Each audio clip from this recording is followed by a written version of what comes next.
Welcome to kids learning centre, जिसमें आज हम छोटे बच्चों को सिखाएंगे कि स्वर और स्वर किसे कहते हैं और स्वर के कितने प्रकार होते हैं। तो हम बहुत ही आसानी तरीके से बच्चों को समझाने की कोशिश करेंगे। तो आप जरूर इस वीडियो को देखिए, लाइक और शेयर जरूर करें। अगर आप पहली बार हमारे चैनल में आए हैं तो सब्सक्राइब जरूर कीजिए, ताकि जब भी हम अपना नेक्स्ट वीडियो डालें तो सबसे पहला नोटिफिकेशन आपके पास पहुंचे। तो चलिए देखते हैं कि किस प्रकार हम बच्चों को स्वर किसे कहते हैं और स्वर कितने प्रकार के होते हैं ये बता सकते हैं। हेलो बच्चों, आज हम अपनी क्लास में क्या पढ़ेंगे? स्वर और स्वर के प्रकार। सबसे पहले हम क्या जानेंगे? स्वर किसे कहते हैं। तो स्वर किसे कहते हैं? जिन वर्णों, क्या है? जिन वर्णों का उच्चारण बिना किसी, कैसे? बिना किसी दूसरे वर्ण की सहायता के बिना किया जाता है, उसे क्या कहते हैं? उसे स्वर कहते हैं। तो फिर से, जिन वर्णों का उच्चारण बिना किसी दूसरे वर्ण की सहायता से किया जाता है उसे क्या कहते हैं? स्वर कहते हैं। और कौन कौन से होते हैं स्वर हमारे? अ, आ, इ, ई, उ, री, ए, आई, ओ, औ। ये हमारे क्या होते हैं? स्वर होते हैं। तो स्वरों की संख्या कितनी होती है? हम काउंट करेंगे 1 2 3 4 5 6 7 8 9 10 एंड 11। तो कितने स्वर होते हैं हमारे? 11 स्वर होते हैं। कितने स्वर होते हैं? 11। तो चलिए हम नेक्स्ट वीडियो में देखेंगे स्वर के कितने प्रकार होते हैं।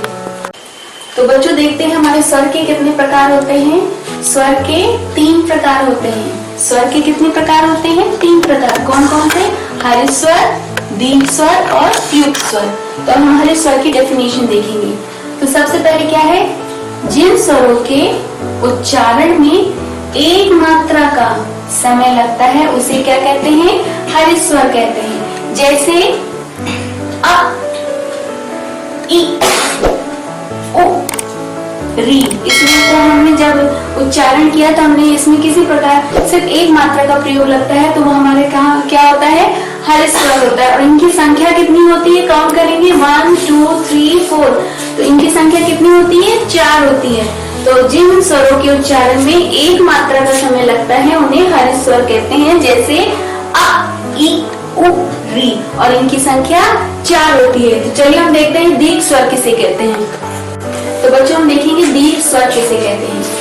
जिन स्वरों के उच्चारण में 2 मात्रा का समय लगता है। जिन स्वरों के उच्चारण में कितनी मात्रा का समय लगता है? 2 मात्रा का समय लगता है, उसे दीर्घ स्वर कहते हैं। हम इसके पहले जब हर्ष स्वर पढ़े थे तो उसमें कितनी मात्रा का समय था? 1 मात्रा का समय। लेकिन जब हम दीर्घ स्वर पढ़ेंगे तो उसमें हमें कौन से 2 मात्रा का समय लगता है, उसे हम क्या कहते हैं? दीर्घ स्वर कहते हैं। जैसे बड़ा आ, बड़ी ई, बड़ा ऊ, ए, आई, ओ, औ। ये सब हमारे क्या है? दीर्घ स्वर है। और इनकी संख्या कितनी होती है? 7 होती है। तो हम देख लेंगे काउंट करके भी। बड़ा आ, बड़ी ई, बड़ा ऊ, ए, आई, ओ, औ। तो इनकी संख्या कितनी होती है? 7। तो हमने दीर्घ स्वर में क्या जाना कि दीर्घ स्वर के उच्चारण में हमें 2 मात्रा का समय लगता है और हर्ष स्वर के उच्चारण में हमें 1 मात्रा का समय लगता है। तो चलिए हम अपने देखते हैं युक्त स्वर किसे कहते हैं। तो बच्चों देखिए हमारे तीसरा हम देखेंगे स्वर क्या है? युक्त स्वर। क्या होते हैं? जिन वर्णों के उच्चारण में कितनी 3 मात्रा का समय लगता है उन्हें प्रयुक्त स्वर कहते हैं। जैसे इसके चिन्ह पता है, जैसे हिंदी में हम 3 लिखते हैं ऐसे करके, तो ये हमारा होता है प्रयुक्त स्वर का चिन्ह। तो जैसे हम ओ लिखे, ओ के आगे ऐसे करके लगा दिया 3, ई के आगे ऐसे करके 3 लगा दिया, आ के आगे ऐसे करके 3 लगा दिया, तो ये हमारी क्या हो जाएगी? प्रयुक्त स्वर हो जाएगी। तो इस आज की क्लास में हमने क्या सीखा? स्वर के बारे में, स्वर के प्रकार के बारे में। तो चलिए हम एक क्विक रिवीजन देखते हैं कि आपको कितना आया। तो बच्चों आज हमने अपनी क्लास में क्या पढ़ा? स्वर और स्वर के प्रकार। सबसे पहले हमने स्वर में क्या बताया था? जिन वर्णों का उच्चारण बिना किसी दूसरे वर्ण की सहायता से किया जाता है उसे क्या कहते हैं? स्वर कहते हैं। स्वर के कितने प्रकार बताए थे? स्वर के 3 प्रकार होते हैं। कौन कौन से? हर्ष स्वर, जिनके उच्चारण करने में 1 मात्रा का समय लगता है उसे क्या कहते हैं? हर्ष स्वर कहते हैं। कौन कौन से होते हैं? आ, फिर ई, फिर ऊ और फिर री। तो ये हमारे क्या है? हर्ष स्वर है। और फिर क्या है, दीर्घ स्वर में जिनके उच्चारण करते समय 2 मात्रा का समय लगता है उसे क्या कहते हैं, दीर्घ स्वर कहते हैं। कौन कौन से होते हैं? दीर्घ स्वर की संख्या क्या थी? 7 थी। बड़ा आ, बड़ी ई, बड़ा ऊ, री, फिर ए, फिर ऐ, फिर ओ, फिर आओ। तो ये हमारी क्या हो गई? दीर्घ स्वर।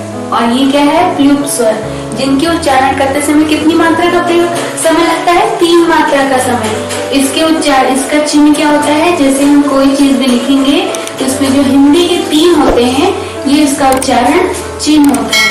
तो इसी प्रकार से हमने आज सीखा अपनी क्लास में स्वर के कितने प्रकार होते हैं। तो आशा करते हैं कि जिस तरीके से बच्चों को सिखाया, बच्चों को समझ में जरूर आया होगा। आप इसी तरीके से बच्चों को सिखाएं और बताएं कि स्वर किसे कहते हैं, स्वर के प्रकार कितने होते हैं। अगर आपको वीडियो पसंद आता है, लाइक और शेयर जरूर कीजिए। God bless you.